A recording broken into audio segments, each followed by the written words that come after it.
പട്ടികജാതി പെൺകുട്ടിയെ ബലാത്സംഗം ചെയ്ത കേസിൽ പ്രതിക്ക് ജീവപര്യന്തം തടവും 1.5 ലക്ഷം തുക പിഴയും. പിഴത്തുകയിൽ 1 ലക്ഷം തുക ഇരയ്ക്ക് നൽകുന്നതിനും കോടതി വിധിച്ചു. വയലത്തൂർ കുമാരൻമനയിൽ വീട്ടിൽ പ്രസാദിനെയാണ് കുന്നംകുളം പോക്സോ കോടതി ജഡ്ജി എസ് ലിഷ കുറ്റക്കാരനാണെന്ന് കണ്ടെത്തി ശിക്ഷിച്ചത്. 2013 കേസിനാസ്പദമായ സംഭവം.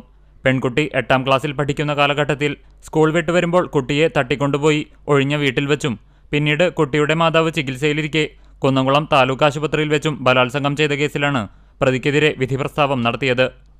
പട്ടികജാതി പീഡന നിരോധന നിയമപ്രകാരം ജീവപര്യന്തം തടവും 50,000 രൂപ പിഴയും, കൂടാതെ പോക്സോ ആക്ട് പ്രകാരം 10 വർഷം തടവും 50,000 രൂപയും, ഇന്ത്യൻ ശിക്ഷാ നിയമപ്രകാരം 1 വർഷം തടവും 50,000 രൂപയുമാണ് വിധിച്ചിട്ടുള്ളത്.